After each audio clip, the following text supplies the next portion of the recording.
ఎంత దారుణమైనటువంటి కథలు పడుతున్నారండి. ఒక తెలంగాణ మంత్రిని పవన్ కళ్యాణ్ గారు ఏదో చెప్పాలి అంటున్న పొన్నం ప్రభాకర్ గారు, కొనిదెల పవన్ కళ్యాణ్ గారు చెప్పను అంటే చెప్పరు, ఇప్పుడు ఏం చేద్దాం అని చెప్పేసి ఒక ఆయన వీళ్ళ అభిమాని పోస్ట్ పెట్టిండు. ఓకేనా, ఇదే అభిమాని ఏమని పోస్ట్ పెట్టింది తెలుసా? 7 గంటల క్రితం, బేసిక్గా నువ్వు అంటే నాకు నచ్చవు, దానికి ఎన్నో కారణాలు చెప్తా, చెప్పినా ఉపయోగం లేదు, నువ్వు ఈ భూమి మీద లేవు కాబట్టి ఈ వీడియోలో నువ్వు చెప్పావు చూడు కొన్ని మాటలు, ఇవి విని రజాకార్ వారసులు తల బండకు బాదుకొని అల్లాడుతూ ఉంటారు. వాళ్ళ అయ్య కొడుకులు వాళ్ళు ఆ విధంగా కొట్టుకొని చావడానికి నీ వీడియో ఉపయోగపడుతుంది కాబట్టి కొద్ది రోజులకి నువ్వు నచ్చడానికి అవకాశం ఉంది. కొంతమంది బెత్తంగాలు వస్తారు నువ్వు అంటున్నావు అని, మిమ్మల్ని పుట్టించిన ఇద్దరికి చెప్పుకోండి అని చెప్పేసి పెట్టిండు. ఇది ఎవరి మీద పెట్టిన పోస్టు? గద్దరన్న మీద. గద్దరన్న మీద మీరు పెట్టిన పోస్ట్ ఏంది? బేసిక్గా నువ్వు అంటే నచ్చవు, బేసిక్గా పవన్ కళ్యాణ్ కూడా నచ్చడు. ఎందుకు? ఇప్పుడు ఎవరి సంఖ్యలో ఉన్నాడు పవన్ కళ్యాణ్ గారు? ఎస్, నిజంగానే పవన్ కళ్యాణ్ గారికి కనుక గద్దరన్న అంటే అభిమానం ఉంటే ఆ రోజు అమిత్ షా వ్యాఖ్యలు చేసినప్పుడు మీరు ఏం చేసిరండి? ఇక్కడ ఉన్నటువంటి తెలంగాణలో బండి సంజయ్ అనే వ్యక్తి గద్దర్కి మేము అవార్డు ఎట్లు ఇస్తామని చెప్పేసి అన్నప్పుడు మీరు ఏం చేసిరండి? పద్మశ్రీ అవార్డుల విషయంలో గద్దర్ గారి పేరును మేము పంపించాము, కానీ వాళ్ళు ఇవ్వలే అని చెప్పేసి తెలంగాణ ప్రభుత్వం అంటే గద్దర్కు పద్మశ్రీ ఇవ్వడాన్ని నేను ఒప్పుకోను అని చెప్పేసి బండి సంజయ్ మాట్లాడినప్పుడు నువ్వు ఎందుకు వ్యతిరేకించలేదన్నా పవన్ కళ్యాణ్ అన్న? మీ జన సైనికులే చెప్తున్నారు కదా బేసిక్గా నువ్వు అంటే నాకు నచ్చవని. మరి మీరు ఇంకేం మాట్లాడతారు? తెలంగాణ రాజకీయాల గురించి మీరేం మాట్లాడదలుచుకున్నారు? ఇక పూర్తి స్థాయిలో మీ సైనికులు మీరు గద్దరన్న ఆశయాలకు వ్యతిరేకంగా పనిచేస్తూ ఉన్నారు, గద్దరన్న ఆశయాలను బొందబెట్టడం కోసం ప్రయత్నం చేస్తూ ఉన్నారు. గద్దరన్న ప్రజల కోసం తెలంగాణ అన్నాడు, మరి మీరేం చేస్తూ ఉన్నారు? పూర్తి స్థాయిలో ఈ విషయాన్ని అడ్డం పెట్టుకొని ఆగం చేసేటువంటి ప్రయత్నం చేస్తూ ఉన్నారు. కాబట్టి దయచేసి గద్దరన్న అంటే మీకు ప్రేమ ఎక్కడ లేదు. ఈరోజు గద్దరన్న పేరును వాడుకొని నేను కారు కొనిచ్చినా ఇంకేదో కొనిచ్చినా అని చెప్పేసి మాట్లాడుతూ ఉన్నారు. గద్దరన్న మిమ్మల్ని ఎక్కడెక్కడ రక్షించిండో తెలంగాణ ప్రజలకు తెలియదా? చెప్పండి.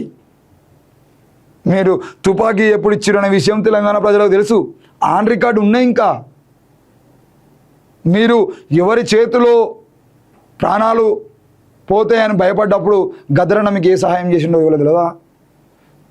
జనసేన పార్టీ ఆఫీస్ పెట్టింది ఎప్పుడు? నీ ఆఫీస్కు గద్దరన్న వచ్చింది ఎప్పుడు? ఆయన మీద బుల్లెట్లు దిగింది ఎప్పుడు? మీరు ఏం మాట్లాడుతున్నారు? సో ఇండే మాట్లాడుతున్నారా లేకుండా మాట్లాడుతున్నారా అనే విషయాన్ని కూడా గుర్తు చేసుకోవాలి. ఎటు పడితే మాట్లాడదామంటే కుదరదు. ఇక గద్దరన్న గురించి మీరు చెప్పారు కదా, గద్దరన్న అంటే నాకు అభిమానం అని చెప్పేసి, కానీ అదే గద్దరన్న కూతురు గురించి మీ జన సైనికులకు సంబంధించిన సపోర్ట్ చేసేటువంటి వాళ్ళు మాట్లాడుతున్నటువంటి విధం ఏంటంటే, కింద ఫోటోలో ఉన్నటువంటి వ్యక్తి గద్దర్ కూతురు అంట. అసలు ఈమె ఉన్నట్లు కూడా మనకు తెలియదు, గద్దర్ కూతురు ఉన్నట్లు తెలియదట. మొదటిసారి ఇప్పుడు బయటకు వచ్చి పవన్ కళ్యాణ్ను అన్నా అంటుంది, తప్పులేదు. కానీ గద్దర్ గారే పవన్ కళ్యాణ్ తమ్మి అంటారు, అంటే తమ్ముడు అని అర్థం. అలా చూస్తే పవన్ కళ్యాణ్ గారు నీకు బాబాయ్ వరుస అవుతాడు. ఫోన్లే పిలుపులే ఏమున్నది, కానీ ఏమి అర్థం చేసుకున్నావు పవన్ కళ్యాణ్ మాటలు నువ్వు తల్లి? అందులో ఏమి తప్పున్నా అని ఈరోజు మాట్లాడుతున్నావు. తెలంగాణ మీ జాగిరా, రేపు మీ సంతానం జాగిరా, మీ భూములు మీవా అంటే అదేమైనా మొన్నటిదాకా కాశ్మీర్ లాగా ఉన్నట్లు ఇప్పుడు తెలంగాణ వచ్చాక ప్రత్యేక రాజ్యాంగం రాశారా? ఆది భారతీయులది కాదా? భారతదేశంలో అంతర్భాగం కదా? నిజామేమైనా పాకిస్తాన్కి తాకట్టు పెడితే మీరు దాన్ని ఇంకా కొనసాగిస్తున్నాం అనుకుంటున్నారా? అసలు మీ తెలంగాణ సాయుధ పోరాటంలో మా ఆంధ్రుల సహకారం ఏమిటో నీకు ఏమైనా తెలుసా? నాడు నిజాం, కాసిం, రజ్వీ రాక్షస సేనకు వ్యతిరేకంగా ఆంధ్రులు పోరాడలేదా? అసలు మీ తెలంగాణ నా వల్లే వచ్చిందన్న వాడేమో తెలంగాణ అనే పదం పీకేసి భారత్ అని పేరు పెట్టుకొని దేశమంతా ఊరేగితే ఏనాడైనా తప్పు పెట్టారా? మనం తెలంగాణ వాళ్ళం, తెలంగాణ దాటి బయటకు మరీ ముఖ్యంగా ఆంధ్రలో ఉండకూడదని నాడు ఏమైనా సలహా ఇచ్చారా మీ తెలంగాణ అబ్బలకు అని చెప్పేసి రాసిండు. నువ్వు ఇచ్చినవా? నీ అయ్యి ఇచ్చిండా? ఎవడిచ్చిండు? మరి తెలంగాణ పార్టీ అని చెప్పుకున్నటువంటి పార్టీ టీఆర్ఎస్ నుండి బీఆర్ఎస్గా మారితే మాట్లాడింది మేము, వ్యతిరేకించింది మేము, తెలంగాణ అస్తిత్వాన్ని బొందబెడుతున్నావు అని చెప్పేసి ఆనాడు మాట్లాడింది మేము. సిగ్గు లేకుండా వచ్చి నువ్వు గద్దరన్న కూతురు మీద పోస్ట్ పెట్టినావు. మరి మీ అన్ననేమో, మీ నాయకుడేమో గద్దరన్న నా ఆదర్శం అంటాడు. గద్దరన్న కూతురు అంటే వాయు వరుసలకు సంబంధించిన విషయం మాట్లాడతారా? ఉద్యమకారులు ఒక ఇద్దరు భార్యాభర్తలు ఉండేది, వాళ్ళని పిలవాలనుకుంటే అన్న అక్క అని పిలుస్తారు. భయ్ నీకు తెలియదు, ఈయన అన్న అన్నాడు కాబట్టి ఆయన వదినాలే, చిన్నోళ్ళు అయితే మరదలనా అని చెప్పేసి వాడు అనుకోడు. వాళ్ళు ఉద్యమకారులు, వాళ్ళకి సోయి ఉన్నది, వాళ్ళకి తెలుసు. ఎవరిని ఎట్లా పిలవాలని.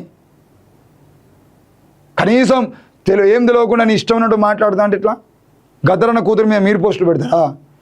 ఎస్, గద్దరన్న బరాబర్ మా అయ్య జాగిర్ అన్నది.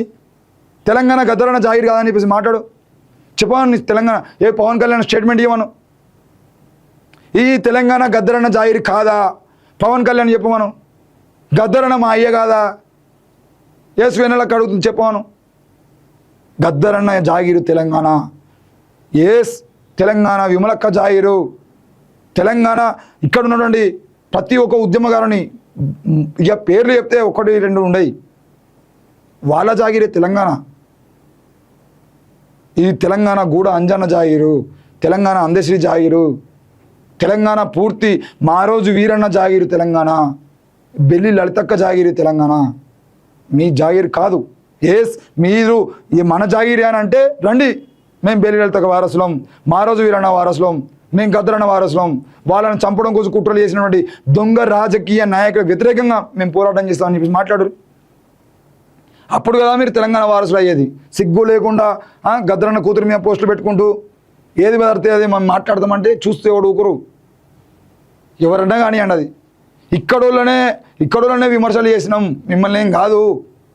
ఇక్కడోళ్ళు వ్యతిరేకంగా మాట్లాడినా కూడా మేము స్టేట్మెంట్లు ఇచ్చినాం. ఇవాళ మీరు కొత్తగా ఏదో మాట్లాడుతుంటే చూస్తే ఎవడు ఊరుకుంటాడు?